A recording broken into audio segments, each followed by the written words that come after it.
Right, let's get started. Good morning to all of you. So let's get started on the last week's solution and then can move on to the new topic.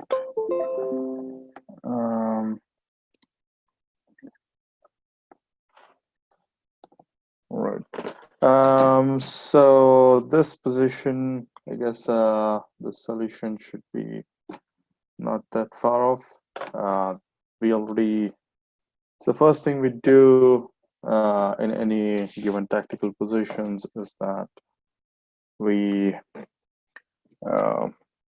should identify the pattern, right? So we should identify if there is any pen, any fork, since we are studying forks.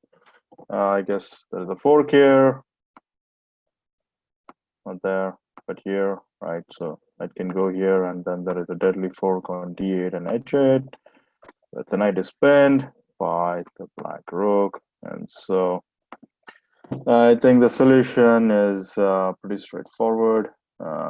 Just take queen to G6, and black takes this, then you can understand check, take, knight D8, take, and white is exchanging, right?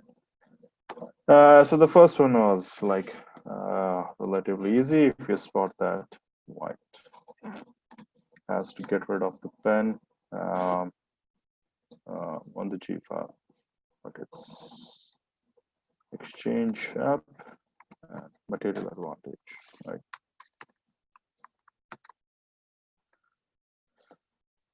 Okay, cool. So let's just save this. Any questions on this one? I'm hoping not too many questions because this looks relatively easy.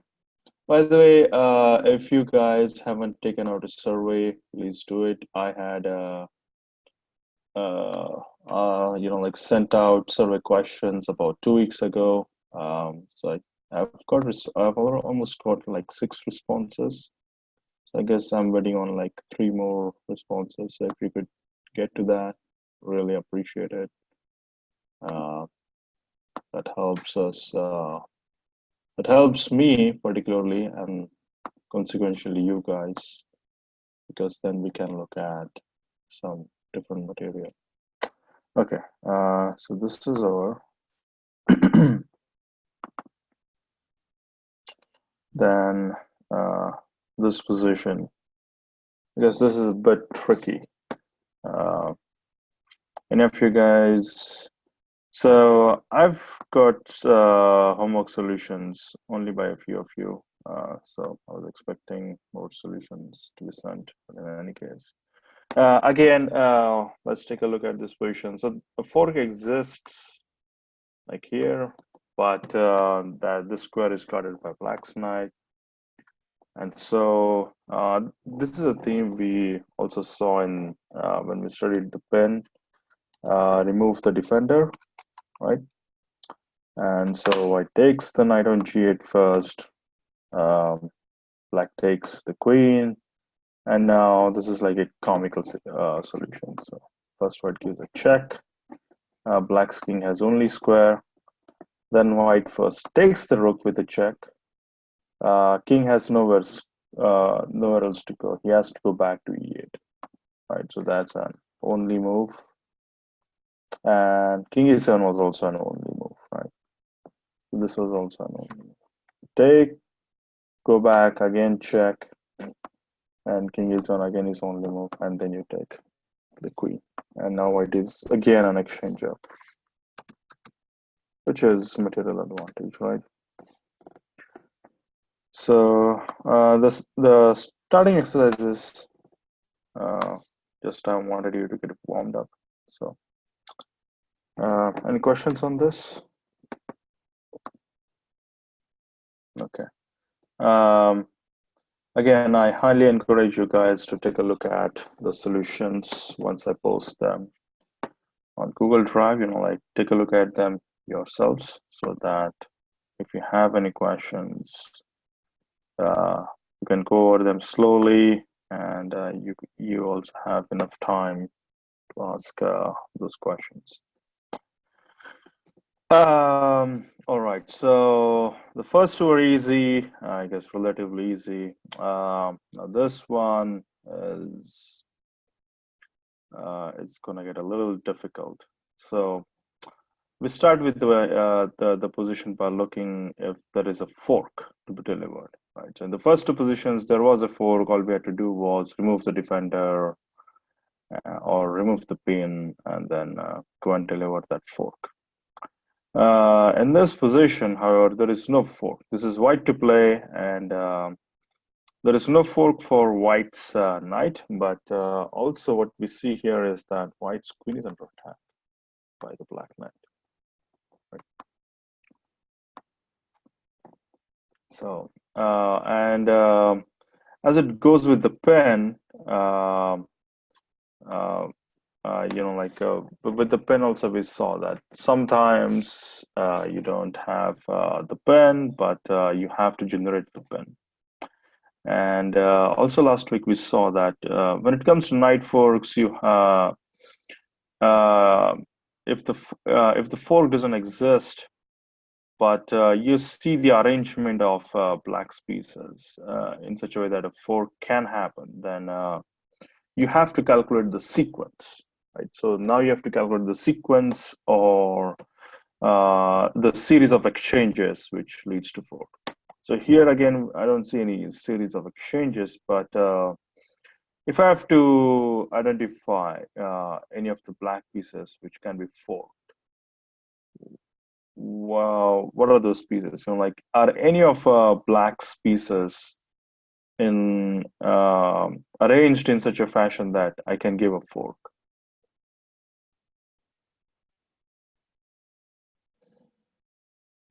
Feel free to unmute yourselves if you want to say something, or you can also send me your solution on chat.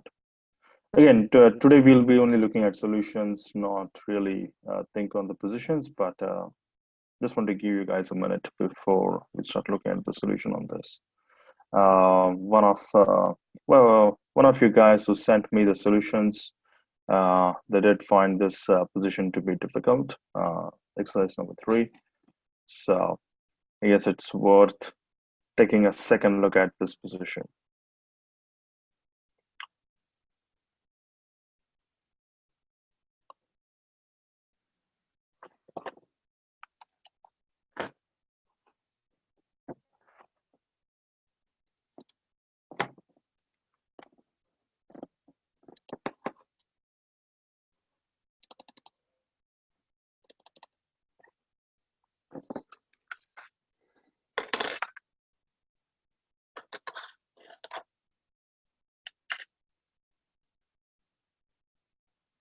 Anyone? All right. So let's take a look at it. Okay. So if I want to, I guess there are a few of black's pieces which can be forked. So say this rook on f8 and the king on b8 and the queen on e5, right? So if I put white's knight on d7, then they can get forked from the square, right? So these pieces are perfectly in a fork-like position. So the problem now becomes on how to place the knight there. Like we have if a knight is on d7, it almost forks 3 pieces, but we would be happy if the knight only forks 2 of them, right? Now this again solution is going to involve a bit of creativity, in the sense that it's not really straightforward how you bring a knight to d7 with your queen already getting attacked by the black knight. So we can solve this problem with one single move. White plays queen f6. Okay. And here we are again kind of mixing two concepts. One is remove the defender, and the other is attack. Bring your knight closer to the forking square. So since the knight on h2 is also attacked by the rook, the black queen cannot really move a whole lot of different squares. Like, so say queen f6, I really cannot play something like rook 8. If I play rook 8 and defend the queen, like I'm defending the queen, but I lose my knight. Okay. So again, this here, black ends piece down. If black moves, there is no other place where black's queen can move on this diagonal. The only square he can move is queen b5, but then again, he'll lose the knight, he'll be piece down. And any of these variations you can, you can simply add these moves, right? So rook q1 check, king a2. And black's problem doesn't go away. He again is stuck with the same problem of defending his queen. Again, rook e8, take, rook into h2. Or queen b5, sorry, or queen b5, then I can rook into h2 and I'm piece up. So the check on g1 is not really that serious. Just delays black's problem by one move. White will play king a2 and black still has the same problem. So black takes. So this is the main variation. Take. So the knight on h2 is attacked, and the rook on g8 is attacked, and also I'm threatening a fork on d7. So in this case, white is forking a square, okay, a square and a piece. So remember, when it comes to knight forks, sometimes you might not always see straightforward forks like where a knight is forking two pieces. In some of the times you will see that a knight is forking a piece, and a square from it will again get the opportunity to fork two pieces, right?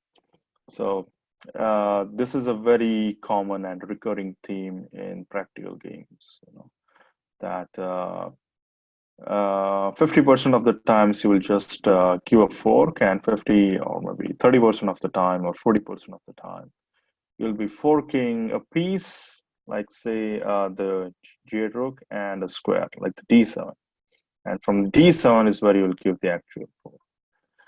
Anywho, black plays rook g1 check to take his rook out of attack, king a2. Again, the knight on h2 is attacked. Since I'm threatening a fork on d7, black plays knight f3, attacking white's rook in the return. And now white plays rook f4, and this is where black can no longer defend or prevent the loss of material. Black cannot prevent the loss of material. His knight on f3 is getting attacked, right? And we also have a fork on d7 where his rook will get lost. So I guess this position deserves a diagram. So let's just insert a diagram here. Yeah, and diagrams. So whatever black plays, he's gonna do something. So okay, let's take a look at this from the top. So starting position seems a bit difficult on how white will give a fork. But again, as I said, first you have to, if a fork doesn't exist, you can start identifying the pattern. Like say, just imagine if what kind of enemy pieces fit the pattern of a fork, fit the arrangement of a fork. And as we saw that if a knight is on d7, then king b8, knight rook on f8, and queen on e5 can get forked. But tactically, white's queen is under attack, so you can't really play knight f6 directly because white's queen is under attack. That's not really possible. So white solves both the problems by queen f6. He brings his queen out of attack, and also is indirectly attacking the knight on h2. White indirectly attacks the knight on h2, and also removes his queen from under attack. So clever solution by white. Okay. Any questions on this? Again, like I highly encourage you guys to look at the solutions yourselves, because we might be going here at a faster pace just to keep up with all of the class and the class speed. But if you guys, I found that when you do a self-study, when you look at positions yourselves, you have much more time. You can work on your own schedule, and then that's the right way to come up with more questions. All right. Let's take an exercise number 4. Aha, this also is a bit challenging. Let's give you guys a minute or two to come up with this.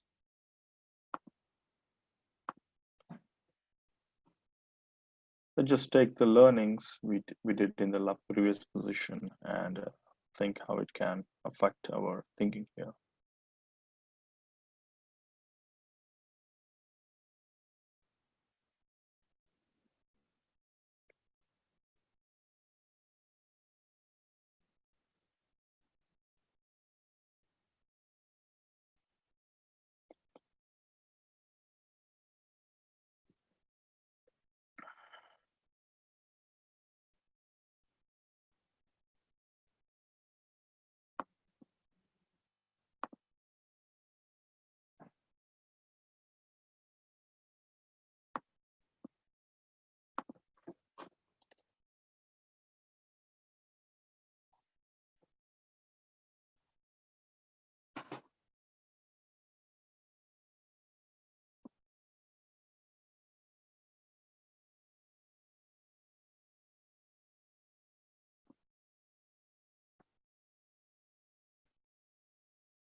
All right, let's take a look at this position. So a fork doesn't exist, but what we see in this position is the theme that a potential fork prevents black from being able to defend himself, right?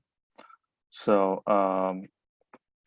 let's just look at the solution right away. Let's look at the continuation, and which will shed some light on the statement I just made. So first move, white plays rook into f7. Okay, rook into f7, bishop into f7, and white plays queen f3. Now, what white is threatening here is, let's say if white gets an extra move, what white is threatening here is couldn't have sun check, king d8, and then checkmate, right? So that's what white is threatening. And after queen f3, the question becomes how black is going to defend against this threat. So there are a few alternatives. Okay, so first is, let's say, queen e6.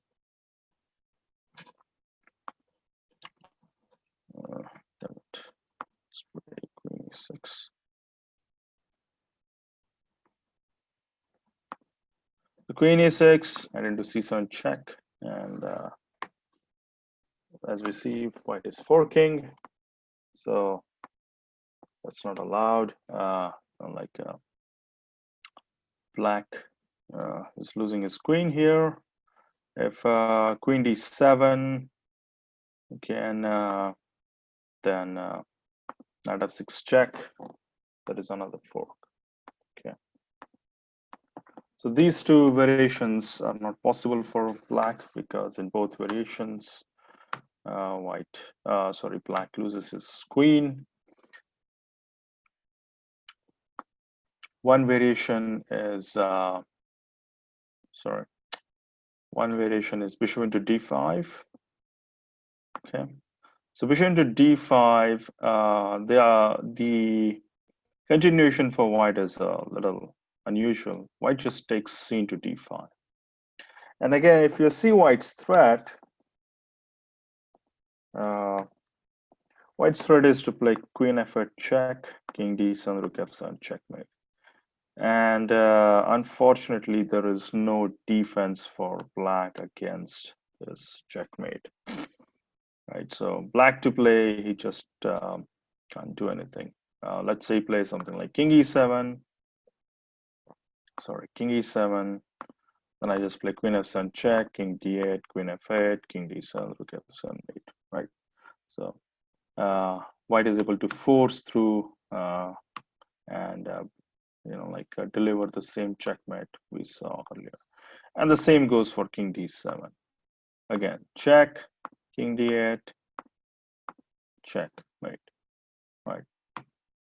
So no matter what black plays in this position, he cannot stop the queen f8 checkmate. Though he can play something like queen f5, but okay, he saves the checkmate, but he loses the queen, and white has a decisive material advantage. Now, what did white employ in this solution? Obviously, the forks, as I said at sort of the solution, the knight forks are preventing defensive measures for black. So because of the existing knight forks, black is not able to defend his king. He's not able to defend against white's mating threats. So that's what is happening in this position. I will admit this is a bit hard, but again, the key is to imagine what black's defenses are and how they are getting prevented by the white knight on d5, right, because of the forks. So let's take a look at it again. There are a few other variations. So rook f7, bishop f7, queen f3.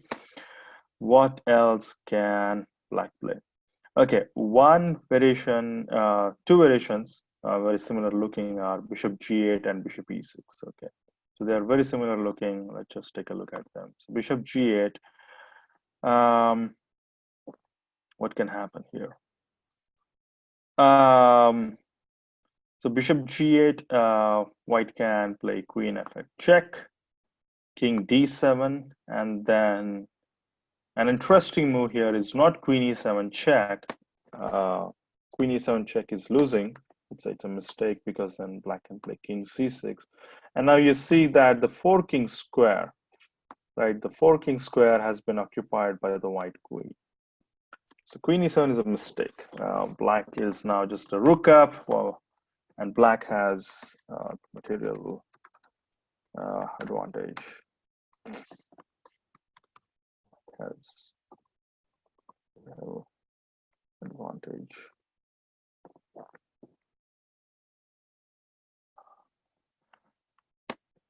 However, after king d7, white plays a slightly different move, which is queen g7 check. And with this, he keeps the e7 square vacant for his knight, and is able to deliver the fatal fork, thus winning black's queen.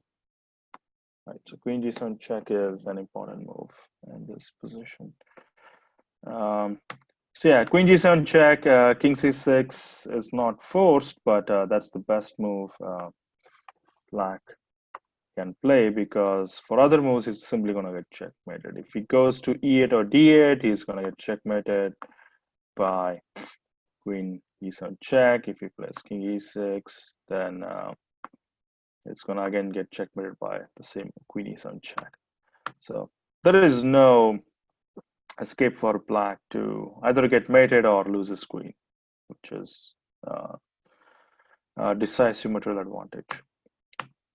So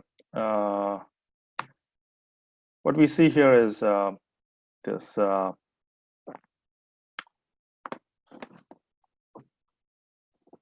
what we see here is that the knight on d5 again is preventing black from getting an adequate defense. It's preventing black's defense, and the same thing goes for bishop e6, right? So they are just similar variations, mirror variations. Check, king d7, queen g7 check, good move, and black loses its queen, right? Again, I highly encourage you guys to take a look at these variations yourselves.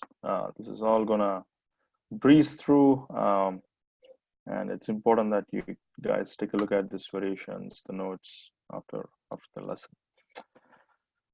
Okay, so what are the variations? What are the defenses black can play here?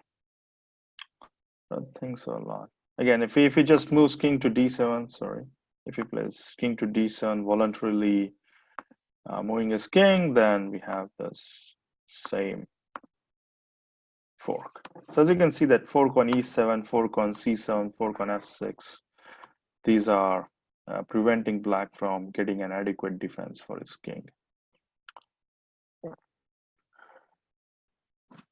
So let's so bishop e6 check, knight e7 check, black loses. If he plays queen e6, then knight c7 check is losing. And if he plays queen d7, the knight f6 check is losing. So there are different forks possible in this position. But and as I said, like a fork didn't exist in a given position, and I don't think there was a pattern to which white can force on black. But the key here was that white has a mating attack, and the fork, the knight fork, is preventing the defense of that mating attack. Okay, so I'm just gonna put diagrams to the forking positions. Insert diagram, insert diagram, and insert diagram.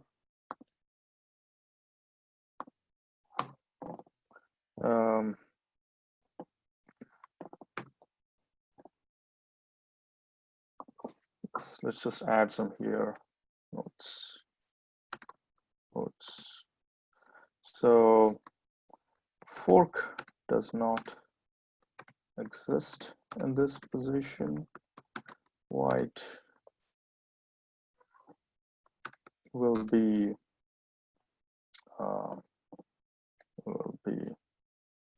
lost, not lost, but like wondering if he is looking for a fork. Okay, so white is not looking in this position. White didn't look for a fork.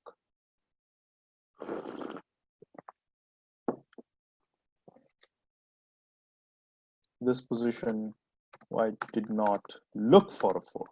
Okay, so this is a very key term and key lesson from this position that I want you to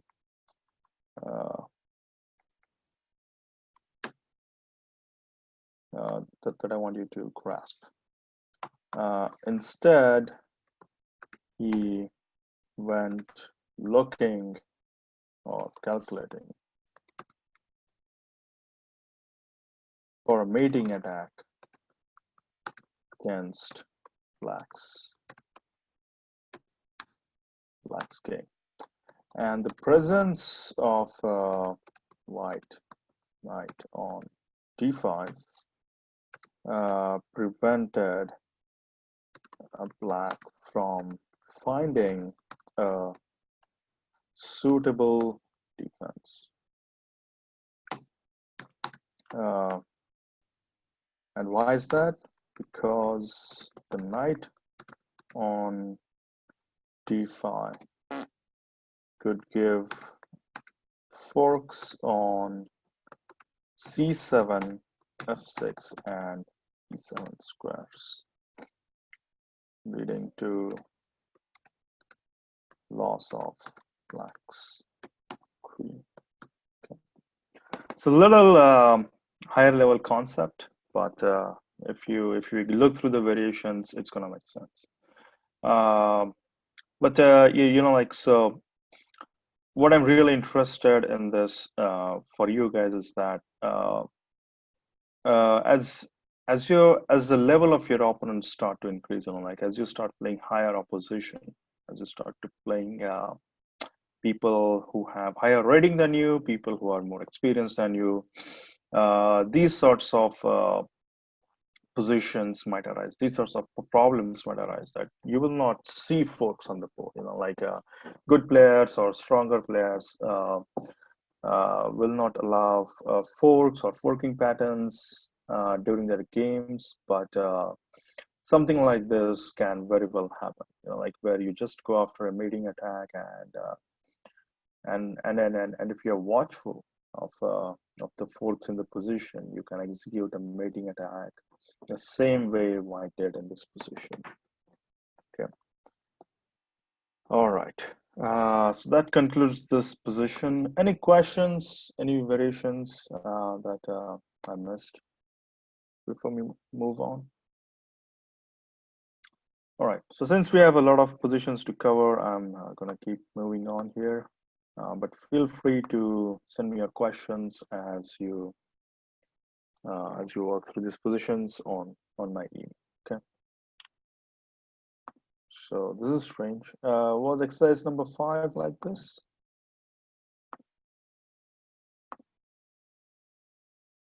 Yeah. Okay. So exercise number 5 really saved.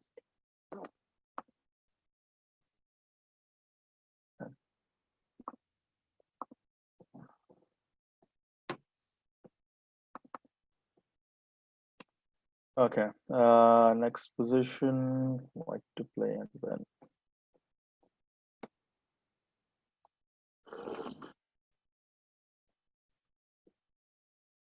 so let's just ask a question. Does a fork exist? You know, like a forking pattern exist? Are any of black's pieces arranged in a fashion where white can give a fork? Simple question.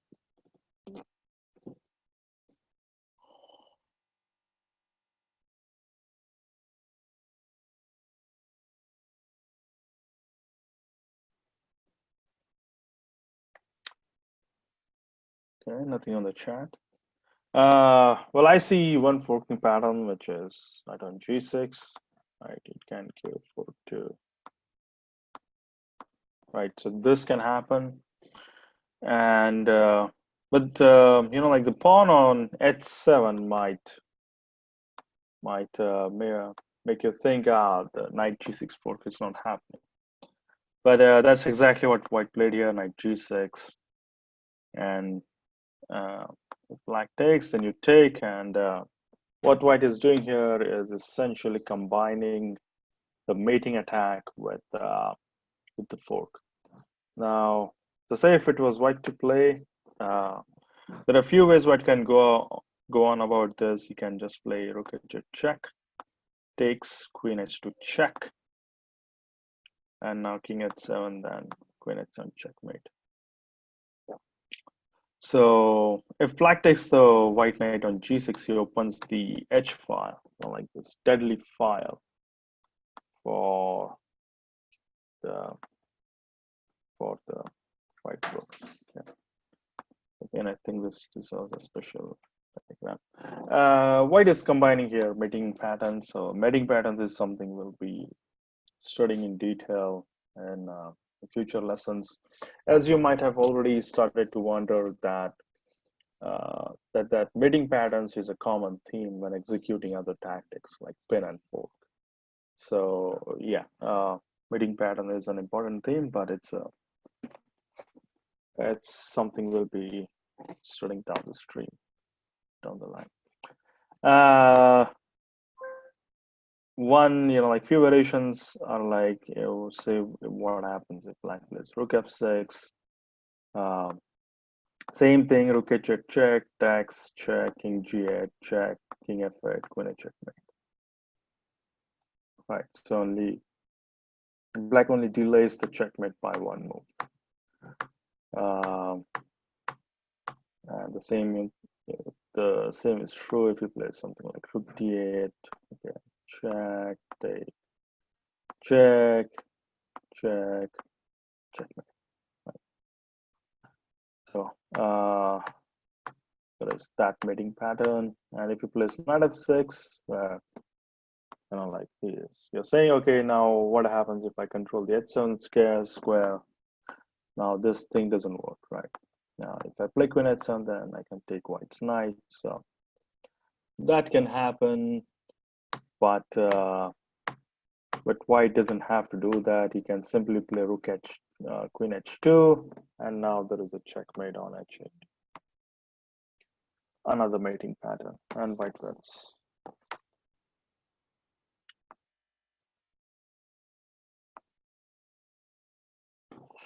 So let's just put another diagram here.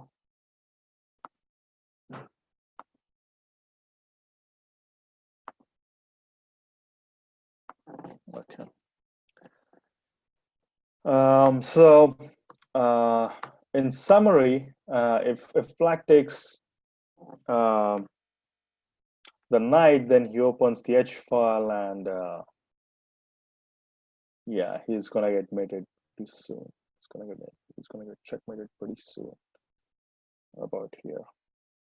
So the only other, like the better alternative, although it's still not as good as black playing something like queen f7, then white takes the exchange, and white is an exchange up, right? White is exchange up.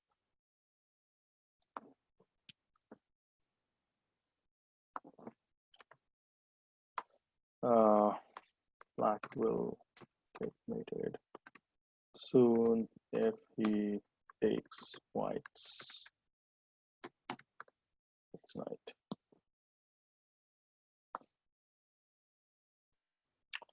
All right, so that settles this one.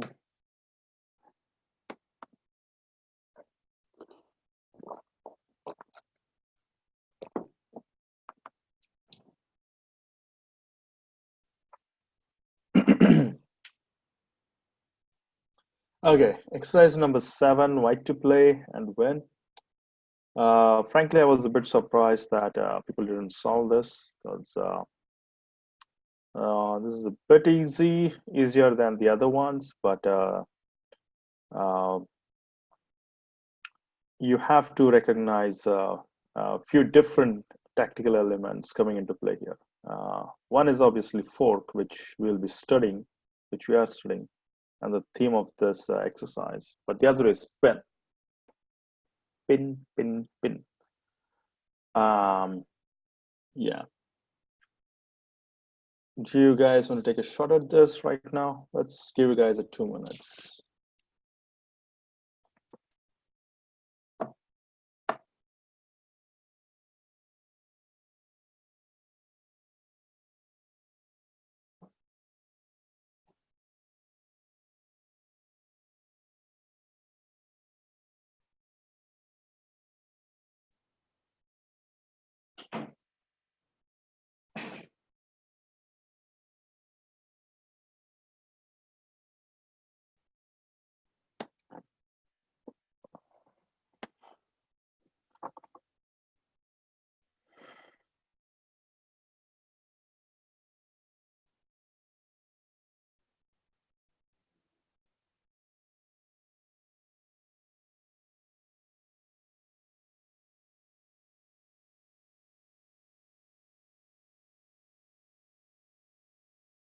You can send me your solutions on chat.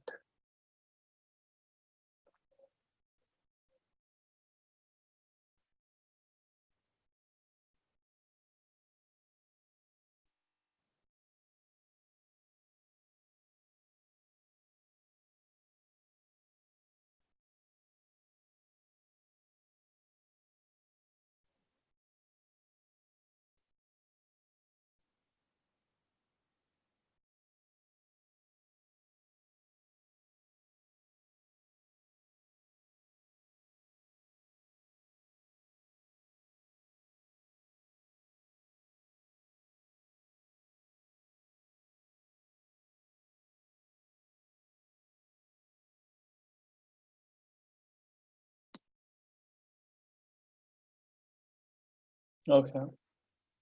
Starting to see a few things.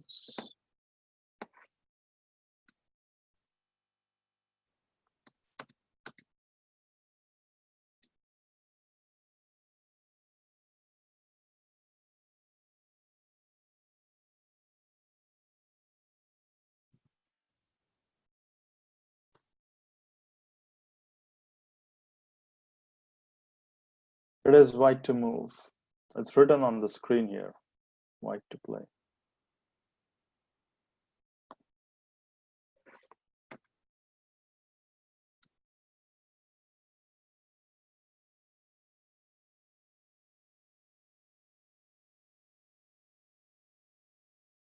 Okay, so let's just take a look at it. One variation that was suggested to me. So this is white to play. I always write who to play it is on the screen there.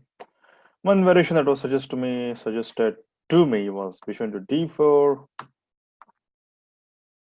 right? Take rook into d4, and if white takes, and if black takes the rook, then we see a fork, and we also see a pin, right? So white will collect the black queen in this instance. White wins the black queen. But the problem with this solution is that black's second move, queen into d4, this move, is not really forced, right? I mean, okay, if I take it, I'll lose my queen. But if I don't take it, I can play something else, right? Maybe something like rook e4. And I'll grant that black is a pawn down, but it's not as severe as losing a queen. Okay, so this is not a forcing solution. So the goal of studying tactics is that there exists a variation, there exists a sequence of moves which is more or less forced. You know, like it's forced, meaning that if your opponent doesn't follow through, then he's gonna like end up with a decisive loss of material. So I think the idea is correct. What this variation, the end of this variation is correct. Just the implementation of it is different. So instead of taking bishop into d4 on the first move, take, and black is not forced to take white's rook on d4. Instead of that, you can slightly tweak the move order. White first takes rook into d4. And now the thing is, if black doesn't take on d4, then white is a piece of, okay? If black doesn't take,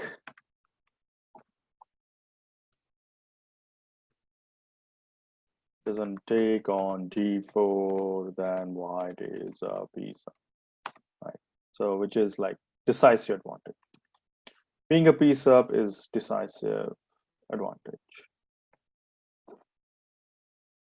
And now, like if it doesn't take, then I'm winning, I have a decisive advantage. And if it takes, then still I have a decisive advantage after bishop into d4. Now I'm pinning the queen.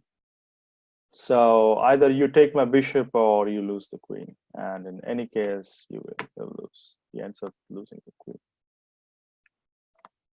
And I think that's a much better implementation, much better execution of the idea than taking with the bishop first.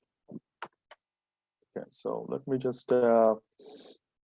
put some diagram here. This is the diagram for a fork, and this is the diagram for a pen. So multiple tactical themes coming into play here. Yeah, let me just say here, black is not forced to take on d4. Yeah. All right. Any questions here? Yeah.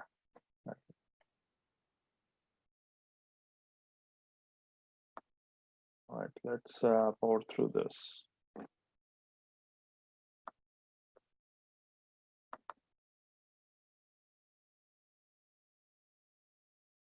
Okay. Now a new position, but this is black to play. Okay, so I've written it here, black to play.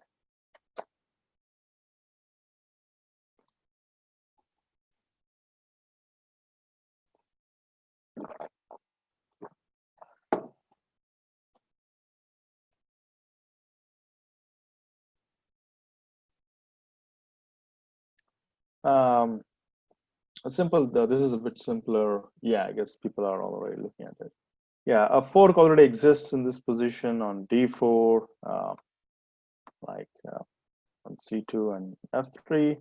And here, black really, all black can do is win a pawn, but it's a minor advantage. So the goal of this, the lesson in this position is that sometimes you can earn as little material, like small material, using knight forks. It might not be desired. Yeah, it might not be as big as a piece, but when it comes to end games, even a pawn is a big advantage. Having an extra pawn in an end game is a big advantage. So yeah, white takes is this knight to d4 first.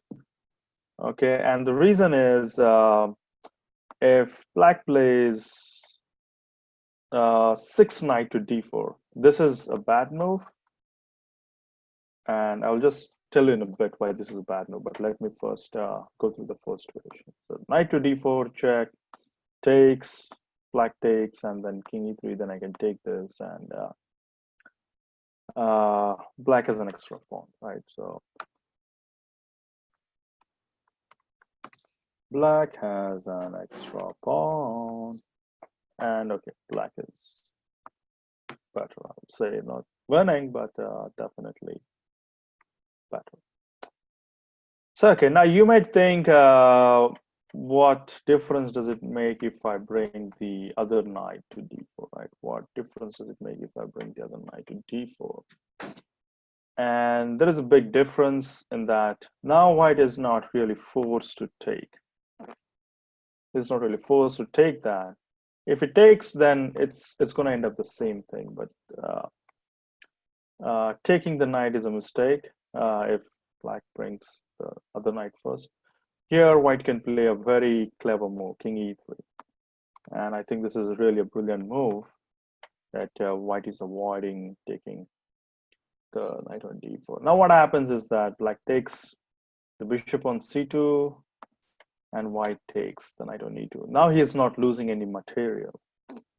Right now, it's still like 2 minor pieces. For 2 minor pieces, white has not lost a pawn in this variation. And that's a key. That's a very important observation to make. But another observation to make here is that black's knight on c2 is trapped behind white's territory. So there is a very real possibility that this knight might get lost. Okay, so this knight literally cannot go or cannot return back to black's base, right? So all of these squares he cannot go. And the only square he can go is this, but again from here, he cannot go to b3. So the only places he can go is a1 and c2, and that's a very bad position for this knight. So this knight is in a very bad shape.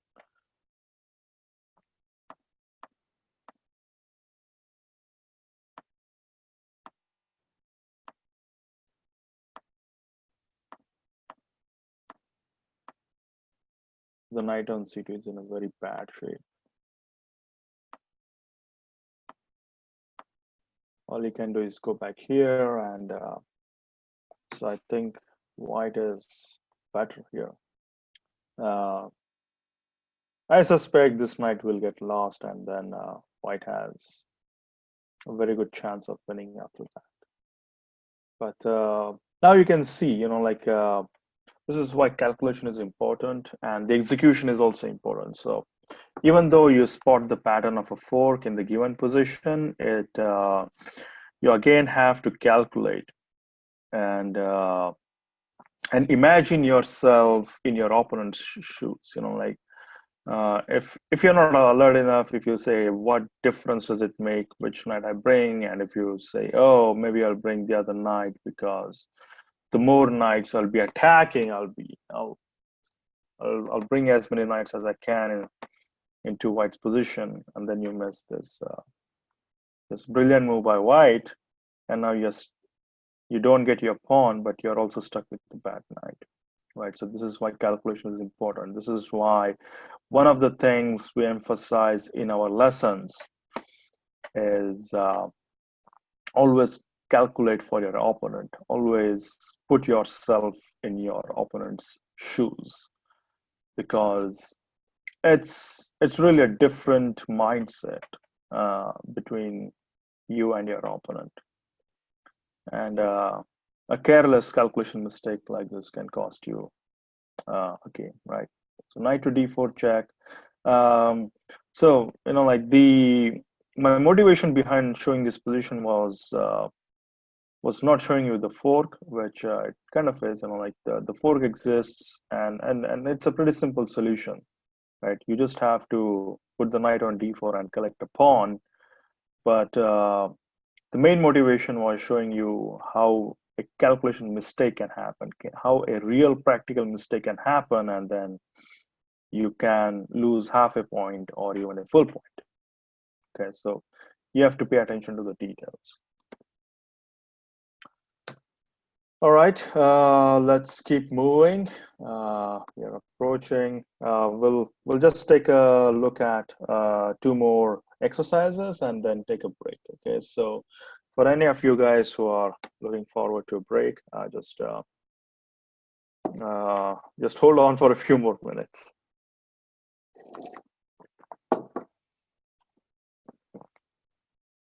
All right,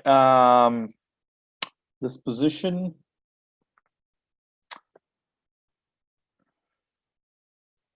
Let's start with any forks you might see in this position. Forks. I want to see forks.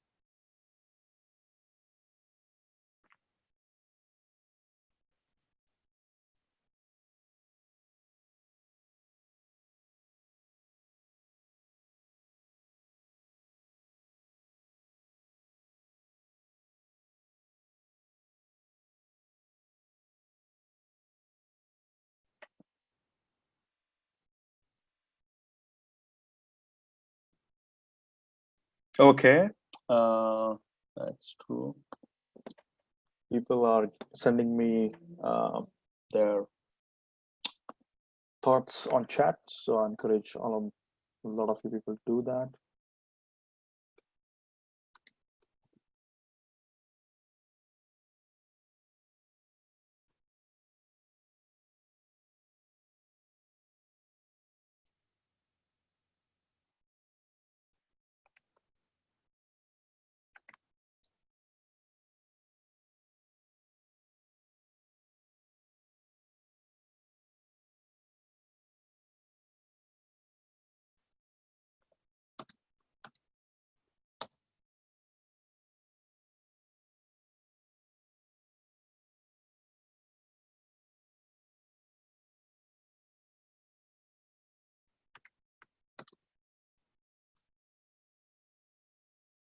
Okay, I'm really happy with the answers I'm getting on chat. So I encourage more people to do that. Let's give it another minute and then we can start looking at this position. So for now, I just want to just want to hear from you guys what forks exist in this position.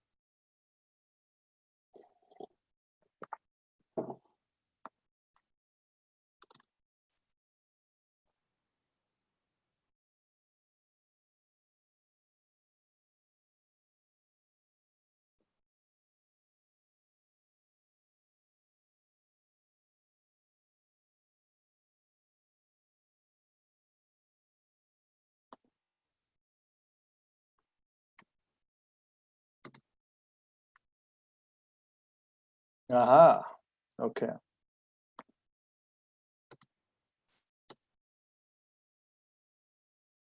Okay, so let's take a look at it. Now, I got a few suggestions on which forks exist in this position. So one fork is this, right, the E2 square. From where I can give this fork, okay. The other that was suggested was C2 square. Again, this is a good forking square, right? So we have a few forks possible in this position, and the last one that was suggested was F3, from where this can happen.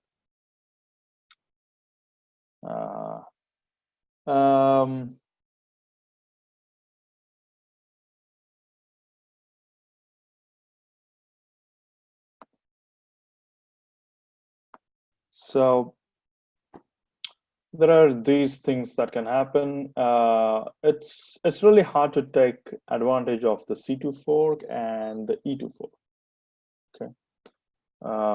Because C2 is covered by the bishop, and E2 fork is covered by knight. The one variation was suggested was knight into E4, and if white takes rook into E4, then take knight into check. But and black wins here. But unfortunately, white doesn't have to take rook into E4, right? So rook into E4 is a mistake. I can just play bishop into E4 and still keep control over the E2 square, right? If he takes, then I take it, and again, I'm keeping control over E2 square. So that doesn't work. However, let's just take a look at another fork, which is E1 and G1. Black plays knight F3 check from the G, and so white takes, and now the kicker comes in, bishop H4. So actually, this fork did not exist. The fork were from F3 to H4 from the starting position, but this is something black created. And yeah, and now white is going to lose a lot of material. If he takes, then obviously black wins the queen. And if he doesn't take and removes his queen, then which he should do, then black's going to take the rook on E1, and he's going to end up exchange one. Okay, so white is exchange up.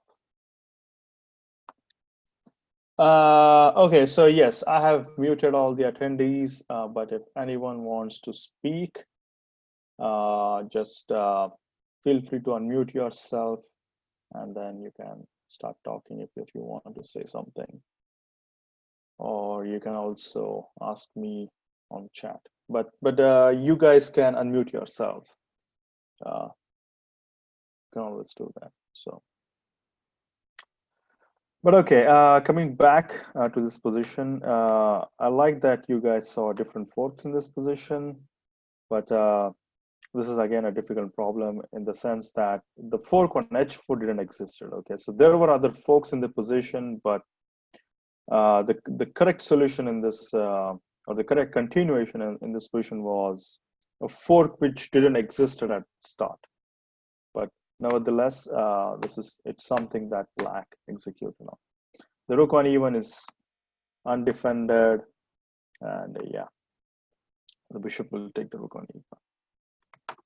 So this is something you had to identify. Okay. Okay, last one, and then we go for a break.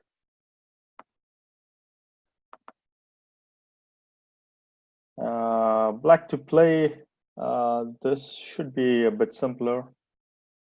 Not too much So let's just take a look at it because we really want to go for a break. Many people are saying they want to go for a break. Yeah. So as you can see, a lot of blacks. This is black to play. White's position is a bit weak, and now it's a good chance for black to execute tactically. And the correct solution is just playing rook d2. We have this fork. If white takes on d2, and if it doesn't, if he plays something like queen c4, then black can simply go on attacking more of white's pieces. First check, king f1, and now maybe something like rook h2. Sorry, or maybe just rook h2 earlier. And yeah, black won a pawn, and he also has an attack going on. So maybe after king f1, you can play something like queen c8. Yeah, I guess this looks better, threatening a checkmate.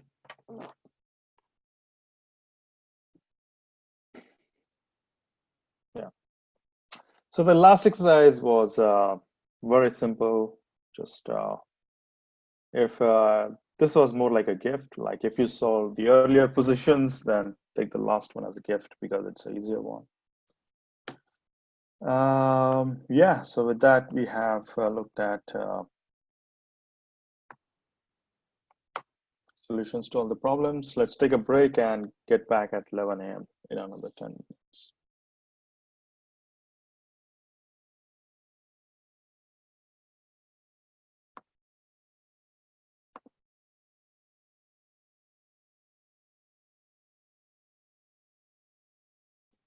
All right.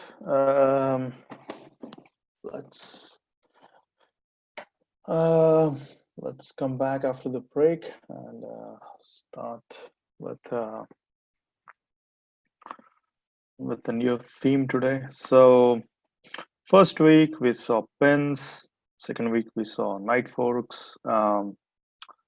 This week we are gonna study the tactical theme of double attacks.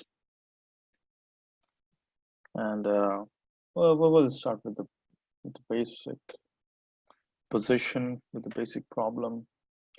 Now, as with the other as with the other tactical themes, like the idea is to gain material, right? To gain material advantage by a tactical themes. So the game of chess, like you win a game when you checkmate your opponent's king. Now that's the end goal, but if you're playing against a strong opposition, that's not going to happen easily. That's not going to happen like on move 1 or even move 10. But you have to go in steps, right? So one of the mini goals, like before you checkmate your opponent, before you do that, one of the goals or one of the advantages you can accumulate, which you can gain, is gaining more material.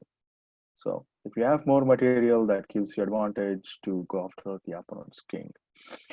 Now, having said that, the tactical themes we are studying, they are done, like we study them exactly for that reason, for gaining material. And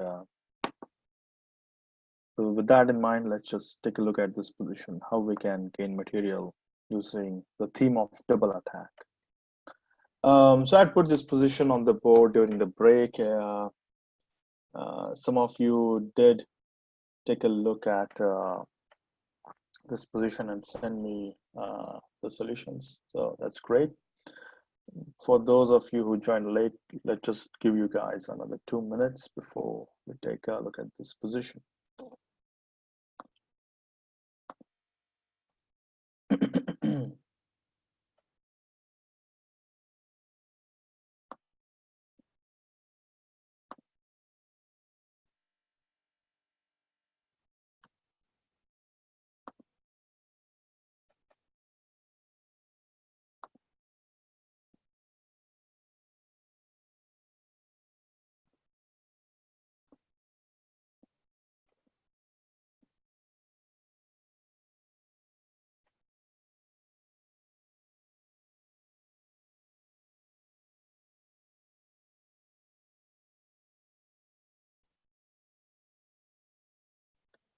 All right, so I'm starting to see a fair bit of answers here.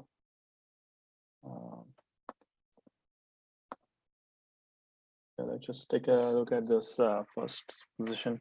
So right now, let's just take a look at the material balance in the position.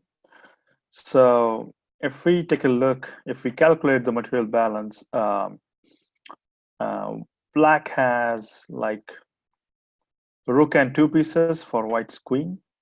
So right, and if white gains like an additional piece, then he's going to have more material. So queen d4 is the move which you can play. Now the double attack in this position is obviously you're threatening a checkmate, but you're also threatening the knight on a7. Black has to support it, and then you can take the knight, right? And then white has more material. So nothing crazy, very simple to begin with, but this is the theme we'll be looking at, we'll be studying when for today, and this is what our homework will also be based on.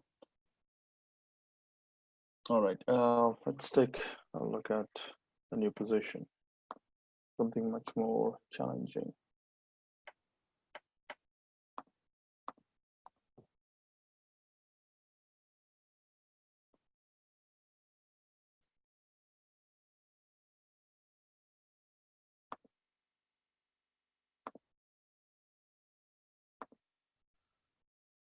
Okay, let's put this position on the board.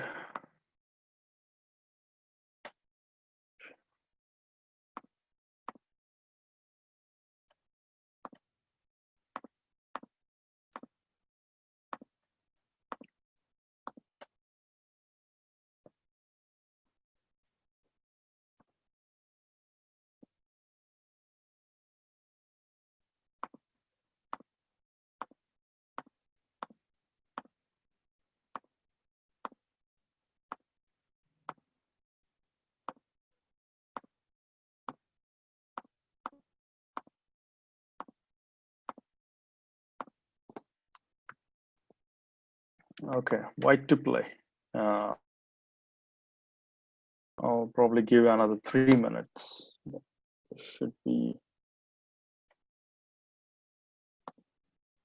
This should again be not too difficult. White to play and win.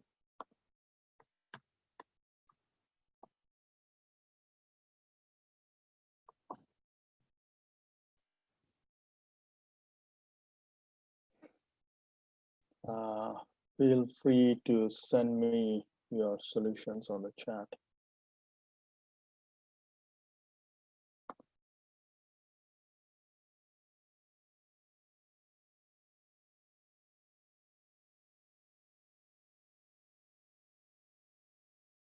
White to play and win.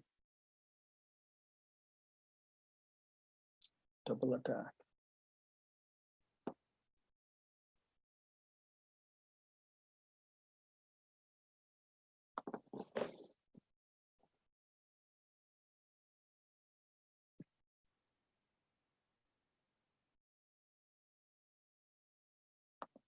Okay, I'm starting to get answers.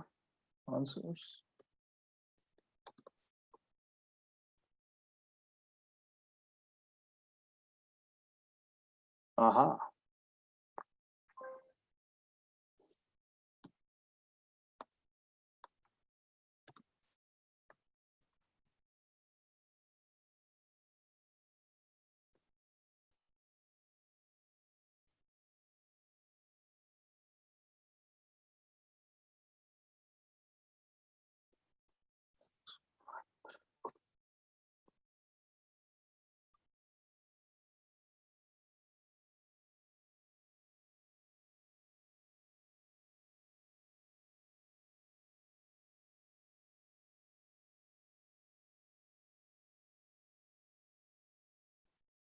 Okay.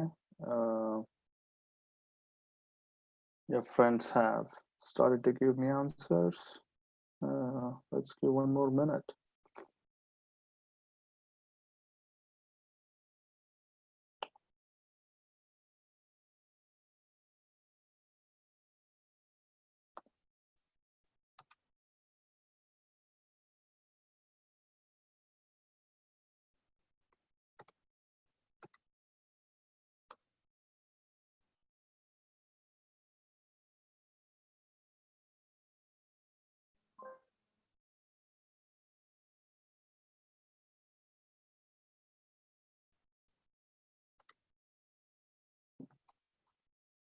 All right, let's take a look. Yeah.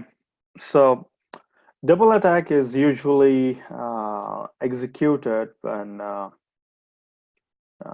there are unsupported pieces in your opponent's position. Unsupported pieces, uh, or either you have more attacking pieces on a particular piece or a square. So here, what we see is that a couple of black pieces are unsupported. The queen is unsupported, the rook is unsupported, knight on b6 is unsupported, bishop on a6 is also unsupported, and then the pawn on g7 is attacked by white knight already.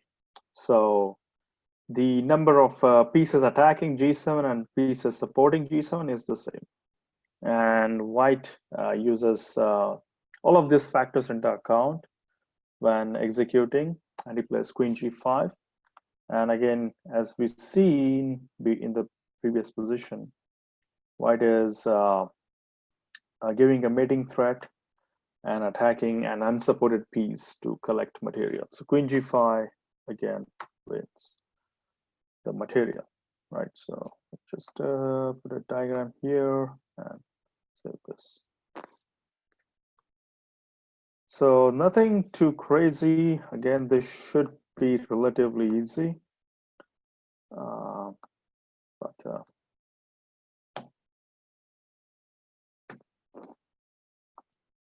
Okay. Let's take a look at another problem.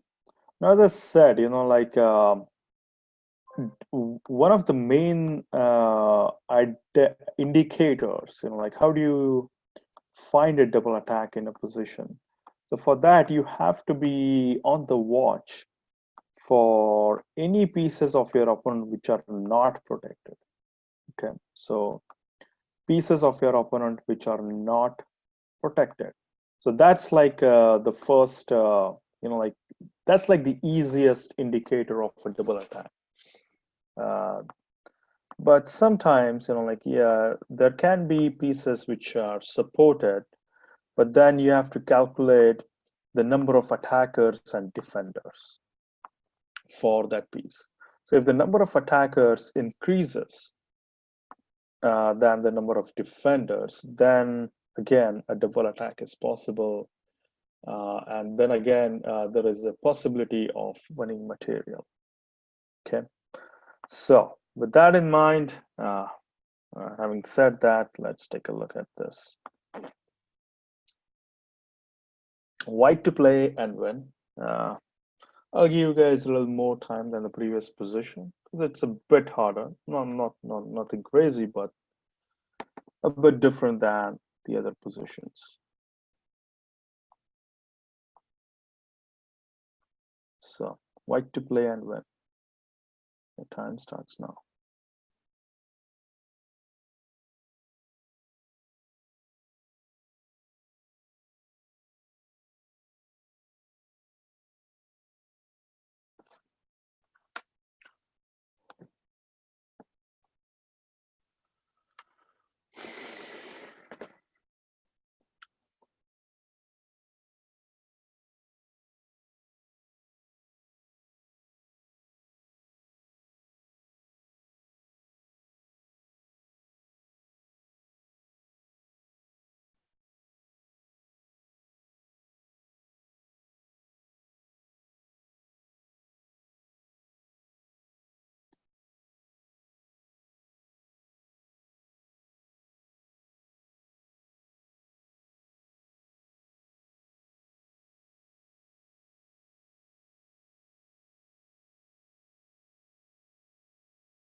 No answers yet. People are silent. This seems like a tough one.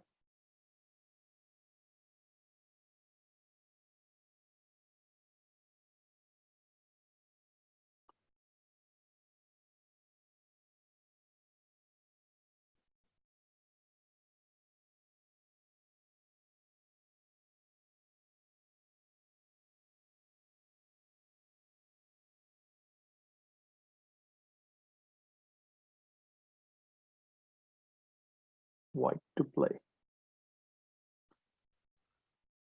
White to play. Double attack.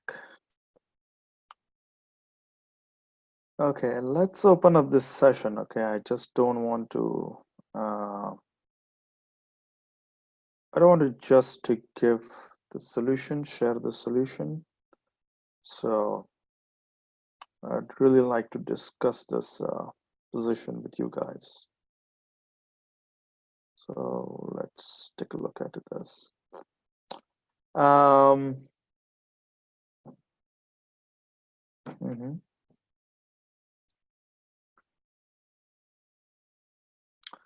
let's open up. Okay, now feel free to unmute yourself and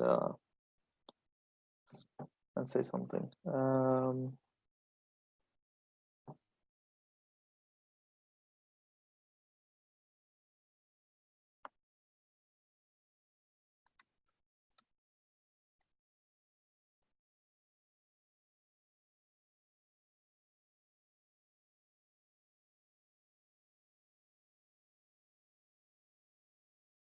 Aha. So I'm seeing a few variations. One variation is knight takes b5, a takes b5. So I think that sort of looks forced.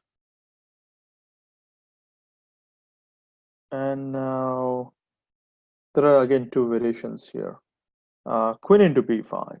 And our friend is saying that I'm attacking the knight on b6 as well as the bishop on b4. Now, as it goes with double attack, there is also a thing called as double defense. So I don't think the bishop on b4 is really under attack because that's being protected by the knight. So not really a double attack here. It's just a single attack. Although I'll say that it's a pin, so the knight cannot move. But I guess there are a few ways black can handle this. I guess one way is I can simply play rook to b8. And so this was suggested by Devesh. So Devesh, feel free to unmute yourself, or actually let me help you. All right, Devesh has a lot of noise. Let's mute him back.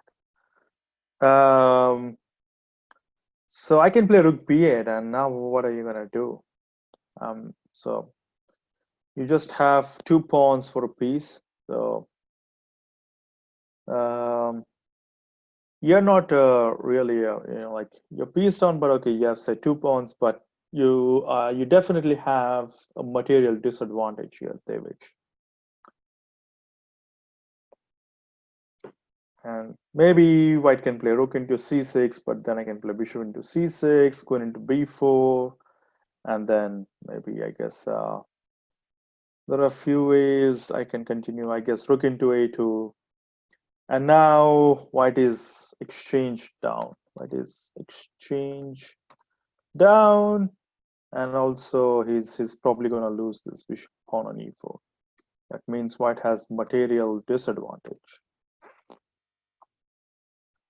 Material disadvantage. So yeah, white is not better here. And now white's two pieces are attacked, bishop on e2 as well as pawn on e4. So yeah, this doesn't look good for white. So knight into b5 is not good. So Niveta wants to say something. Before Niveta, so Niveta, just hang on. Anushka also shared a variation with us. So she said this shared the same thing, knight into b5 into b5, but bishop into b6. Okay, so that's the line she is suggesting here. And she says, okay, I at least win a pawn here. Let's see if that's true. So bishop into b6, queen into b6, then queen into d7, and white is a pawn up. Okay, white is a pawn up.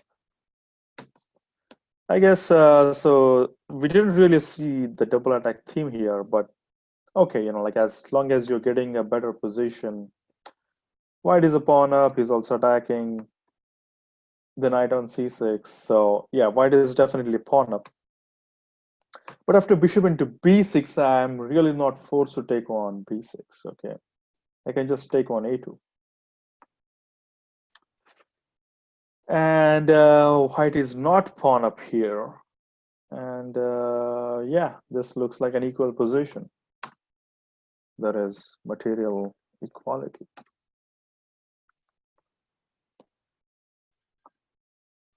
If white takes on b5, which I don't think is a smart move, then black can take on e2, queen takes e2, queen takes b6, and now again, this is probably slightly better for black. There is material balance. Material balance is white has rook plus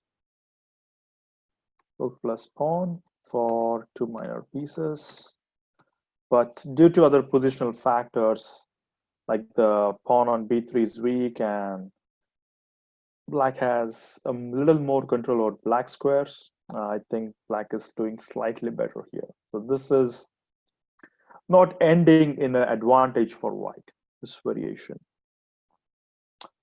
is not ending in an advantage for white. So knight into b5 seems interesting, but again, we don't see a double attack here, and also at the end, we don't see an advantage for white in this variation. Okay, Niveta wants to say something, so let us unmute her. Okay, Niveta, you are getting unmuted. Please make sure you don't have a lot of background noise. Yeah, do you want to share your thoughts? I was gonna say the same thing as Anushka. Oh, knight into b5? Yeah. Okay, and do you agree that white doesn't have any advantage after knight into b5? The variations that we just saw.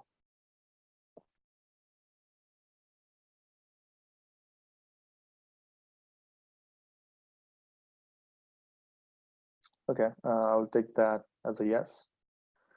Yeah, knight into b5 is not really working for white, at least. He's not getting the advantage he's seeking for. But now let's take a look at the double attack we are really looking forward to. So as I said before, right? Okay, so let's just go over what we said about double attack. So double attack is possible when there are one or more unprotected pieces of your opponent, right? Of your opponent. So that's like a first indicator. Double attack indicators.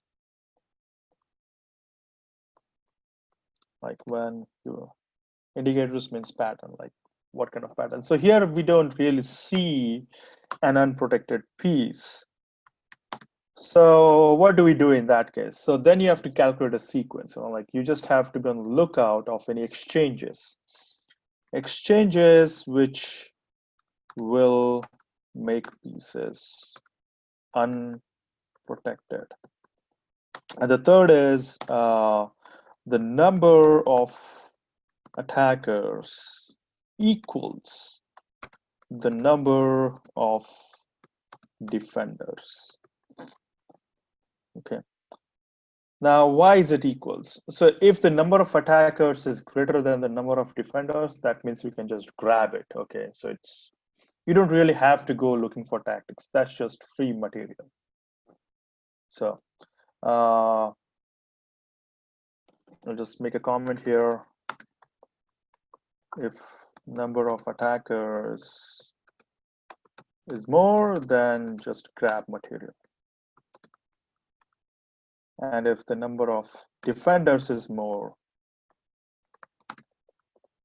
and actually this is another theme, number of increasing the number of defenders. This is actually translates into a positional theme called as prophylaxis. Like prophylaxis uses this concept of increasing the number of defenders, but that's probably a year down the line, positional stuff for you guys. If number of defenders is more, then there is no possibility of a double attack. Like double attack cannot happen in that case. Okay, so with that in mind, there are no unprotected pieces, but let's look at a sequence of exchanges. So knight takes c6, okay, bishop takes c6. Now after this exchange, there is one unprotected piece that's created on b4. b4 bishop is not protected anymore. And the knight on b6, the number of attackers and the number of defenders is the same, okay? So bishop on b4 is unprotected.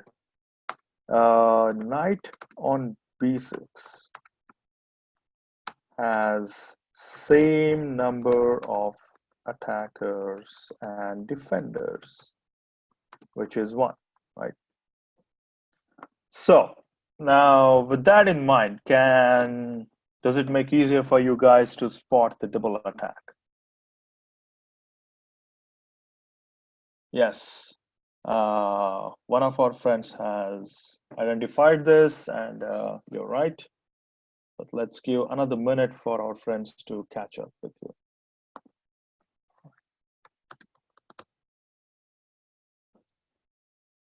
Yes, yes, yes, yes. Okay, that's right. Queen d4, and now white is attacking the unprotected piece, and he's increasing the number of attackers on b6. So this is the double attack that we wanted to spot in this position.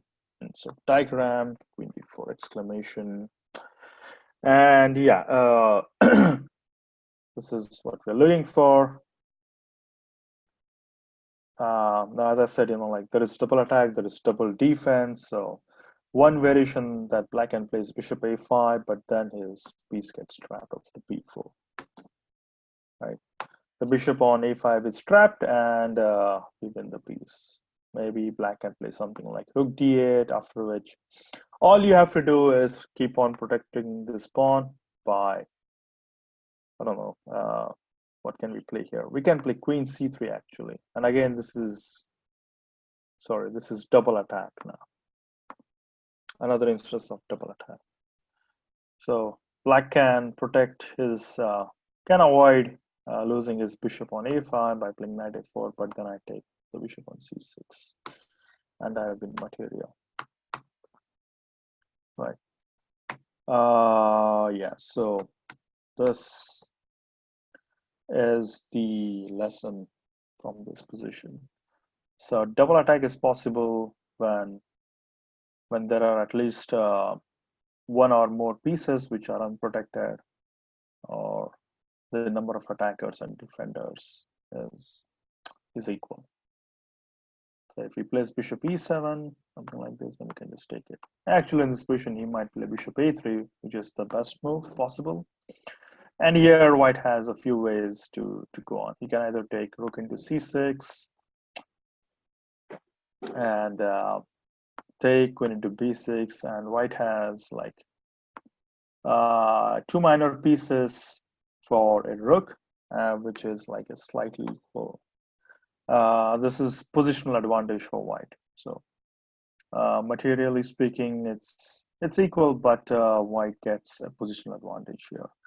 Two minor pieces are are always better than a rook and a pawn during middle games. Okay, so that's the important clause. In middle games, it's preferable to have two minor pieces over a rook and pawn. Even materially speaking, they might be same, but in middle game, that gives you a very good attacking possibility. So either white can go for this, or he can directly take the knight on b6. In which case you collect the other bishop.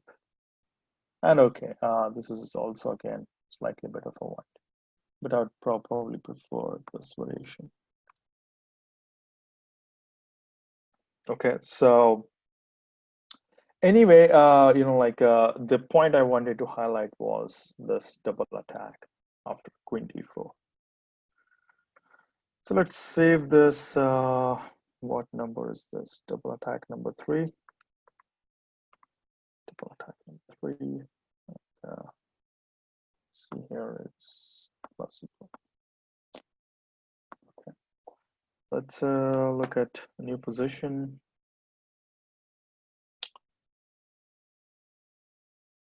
Now, sometimes double attack is just an attack on the king and another piece, which means check. So just take a small example of that, an easier one.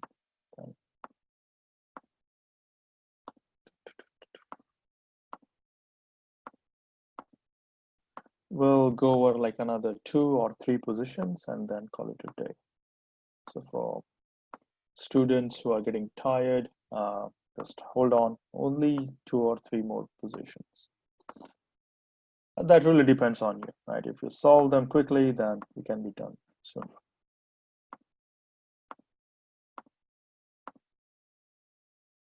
You know, c7, yeah, that's okay.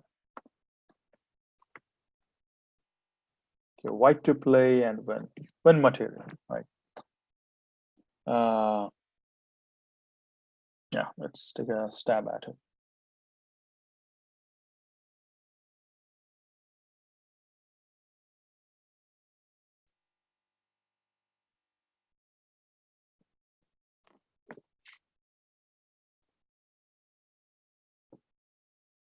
White to play.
Okay.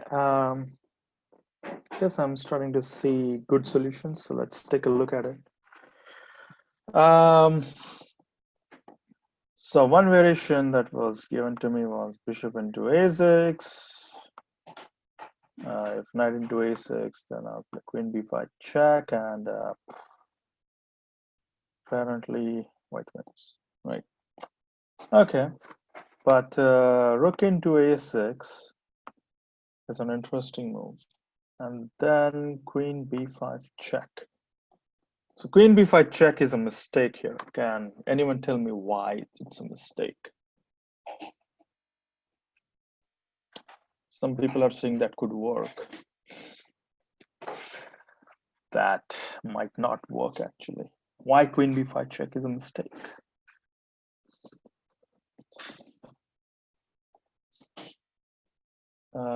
Sure. Anushka, feel free to share your thoughts with us. Why queen b5 check is a mistake?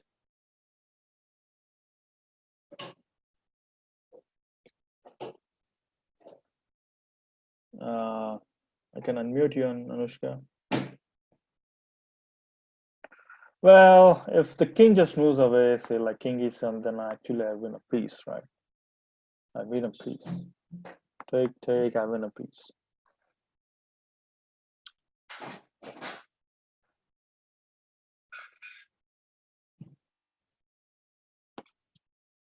What is a piece of, right?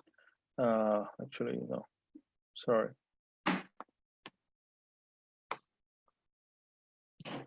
And if rook 8, this is just, you just have to be careful. If rook 8, now black is threatening to give a skewer.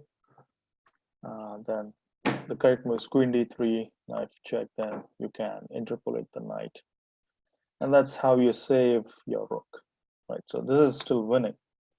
But queen b5 check is a mistake, not because of this. It's a mistake. And the reason is that if queen b5, then black is not forced to play his king. He can play queen to d7.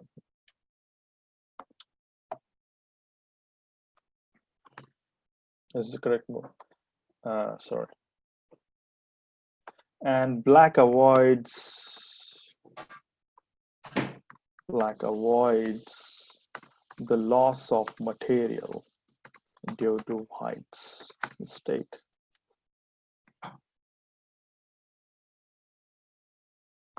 See, now after queen d7, what happens is that now I'm attacking this queen, right? So white doesn't have the time to take on a6. If he takes with the queen, then he's going to lose material himself. So this is not good for black. This is not good for white, sorry. This black is better here, black is winning. And if it takes on queen into d7, which is sort of forced to do, then black can play king into d7, rook into a6, knight into a6, but it's now equal material. So that's why, again, again, we see concrete examples of execution, of implementation, of how a small mistake or a small change in the execution, the move order, affects the outcome of the game. So, as I said, the move order is important. The move order. So usually this term is called as move order is important. White has to give the check at the right time. And the right time here is when the piece on a6 is unprotected, right? So you first take on a6. And once when the piece on a6 is unprotected, then you can give a check. Now queen d7 doesn't work, for one reason you can just take on b6, there are not two pieces unprotected, or you can also take on a6, whatever. Both of them win.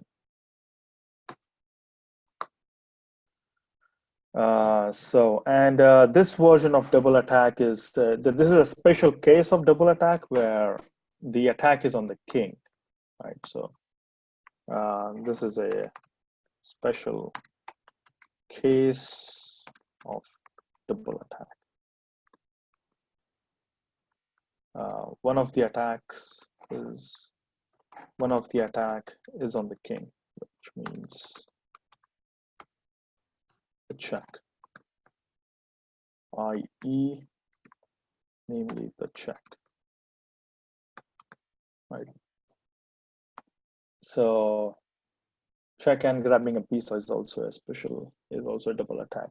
Let's take a look at the alternative. If knight into a6, queen b5 check works here for one reason, is that if I play queen d7, then I can grab the knight on b6. So that's the reason queen b5 check works here. It's merely a coincidence. Like this is a tactical fact that queen d7 doesn't work here. And again, if you play king e7 or something else, then I win material. So that's the special case here that queen b5 check works in this situation. However, you can also just play rook into a6 here. The same concept applies, that takes queen b5 check and you collect the rook on a6. But I really want you to again understand this concept of murder. Like that's why I asked you guys about rook into a6. This is a special case where now queen b5 check is not working. Now the knight on b6 is protected by the rook, and that's why queen d7 works here, and black avoids losing material, and now it's again back to equality. Cool. So that's the essence of this position. Let's just save it and go on to the new position. So, the check.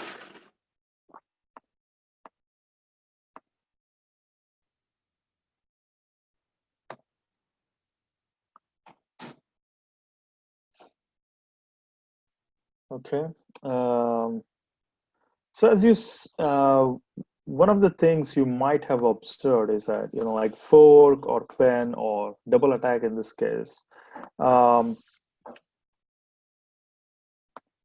sometimes you can just see a double attack, a pen or a fork, like it just exists on the board. But most of the times what you have to do is that you have to create that situation where a double attack will exist. That means you have to find the sequence, right? So as you, the more complicated version of tactics is where you have to find a sequence and create the situation for that tactical element. So we saw that in pen, we saw that in forks, where as the side with the advantage, you had to execute a sequence, or you had to execute a series of exchanges or a series of moves after which the double attack exists. Now, as with fork, in double attack, the attack can be between a piece and a square. So far, we have seen double attacks between two pieces, and the two pieces can be between a knight and a bishop, or between a king and a knight. So when the king is under attack, it's essentially a check. But sometimes it can be a double attack between a piece and a square, and that's what we'll be focusing on this problem here. White to play and win.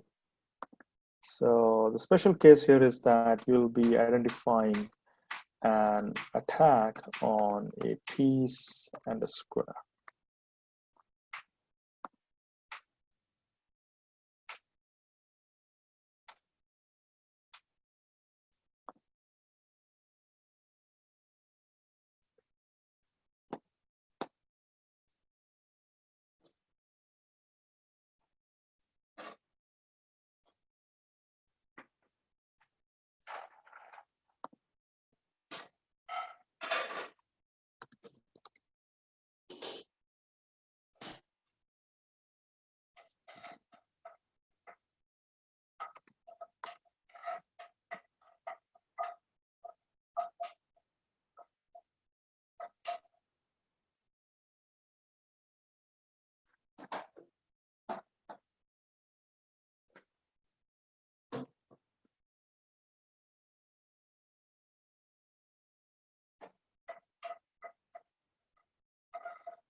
White to play.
White to play.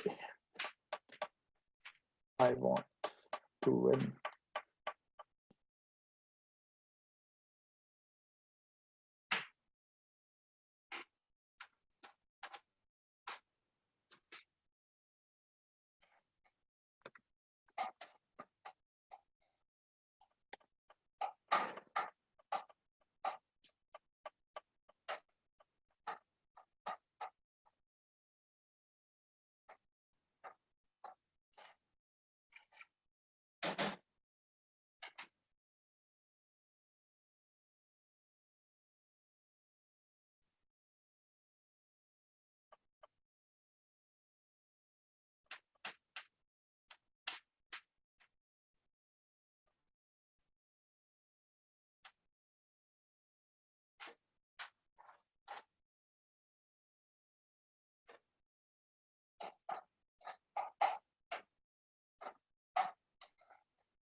White to play and win.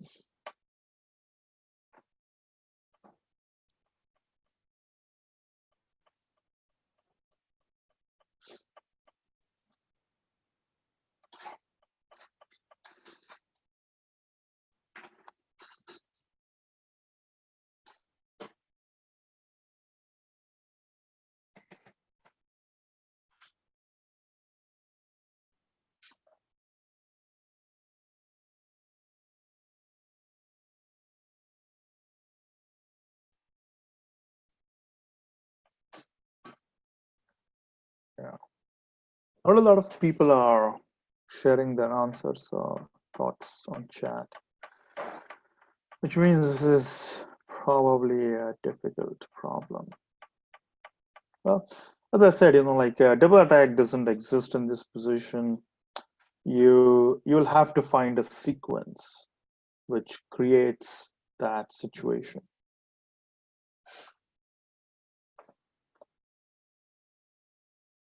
And as I said,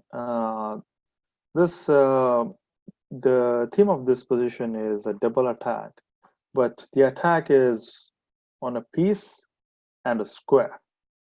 So try to take that into account.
I'm going to give 2 more minutes and then we'll start discussing this position.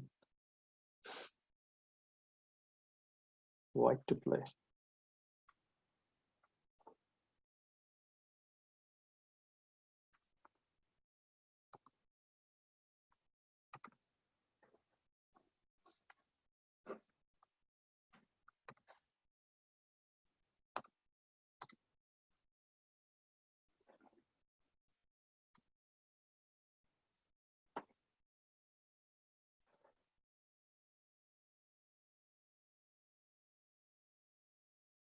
The usual suspects are silent today.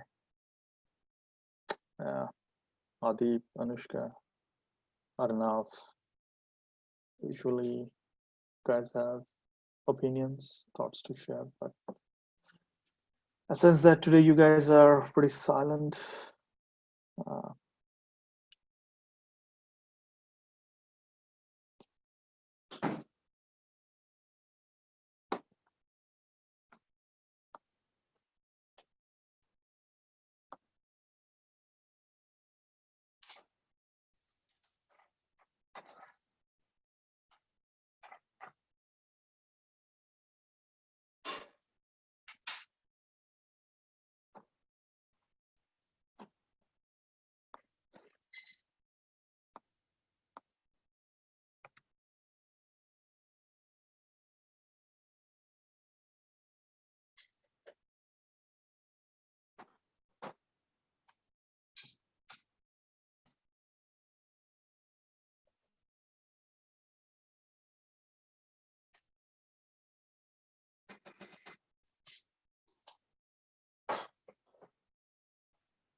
All right, time's up. I guess that's enough time. This is a bit difficult in the sense that you require a little bit of imagination to see where things are going. And one thing to note here is that White's task is complicated by the fact that his knight is pinned, right? So because of the king on c2, his knight cannot go anywhere. He cannot play knight d5 or stuff like that. And his knight is pinned, and if he moves his rook to say something like rook d5, then black can actually start taking on c3, and he can gain a lot of counterattack here. Maybe take with the bishop, and yeah, if it takes, then take with the knight, and he has a lot of counterplay. So let's say black has counterplay, not really what white is looking for. Okay, not a good one. Rook d5. So let's just take at the continuation.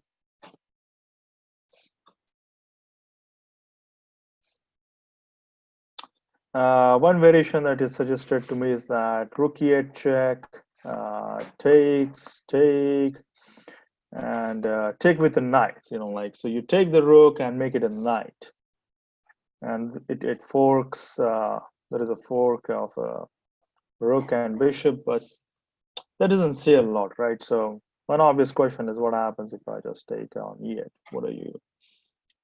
How are you going to continue in this case? And that's like the one. That's like the main question. Like, what's going to happen after this? So let's just start with this. So rook 8 is a good move, and you can take on rook and make a knight, but I'd prefer to make a queen because I want to force things, right? So queen takes, and the continuation is important, you know, like what to do after this position. So take, king on e8.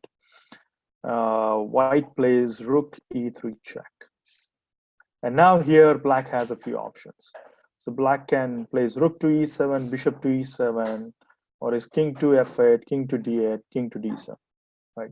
So long story short, after each and every move of black's, white is going to take bishop into b5, and that's going to settle the game. So let's just take a look at starting from the simplest options.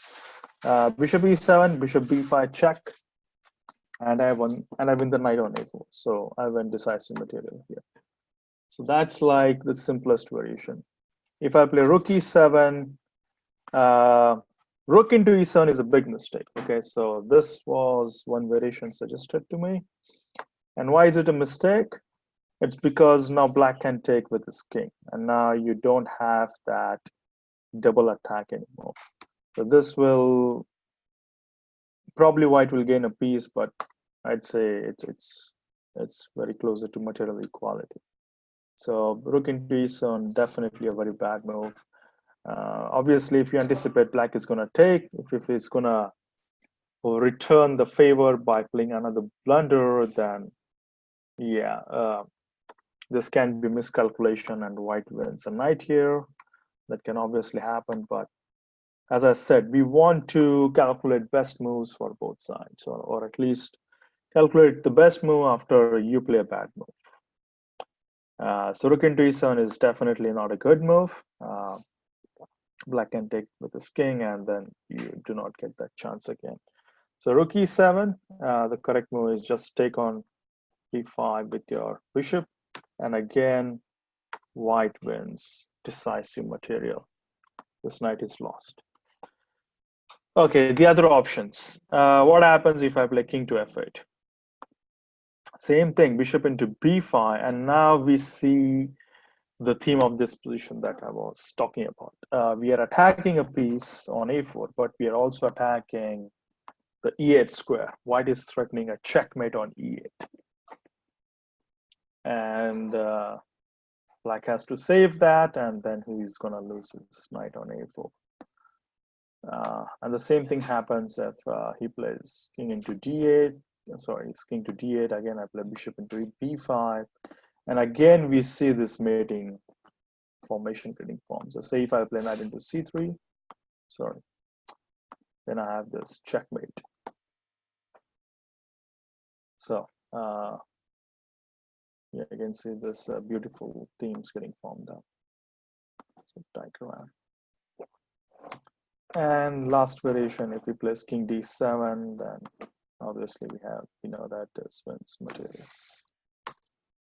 But these two formations, bishop into b5, I'll insert another diagram here.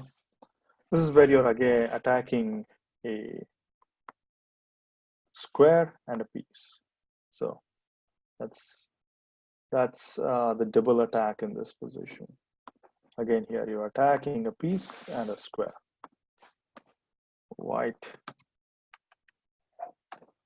it is attacking a piece and a square. Mating attack, right? And that's a continuation, that's the right solution to this position. So let's just take a look at from the top. As I said, this pin is creating problems for white, but white can force a win of decisive material by giving check. Everything is forced, take, king takes. Now rook e3 check is the critical move. And now whatever black plays, whatever move black plays, he's gonna end up losing material. takes, king d8 takes, and yeah, black is losing. All right, so that sort of concludes our lesson on double attack. I'm gonna again send exercises, homeworks for you guys to solve on double attack exercises. Disclaimer that they're going to be tougher than the problems we saw in the class. So give attention and try to solve them by looking at them. All right. Any questions before we sign off for the weekend?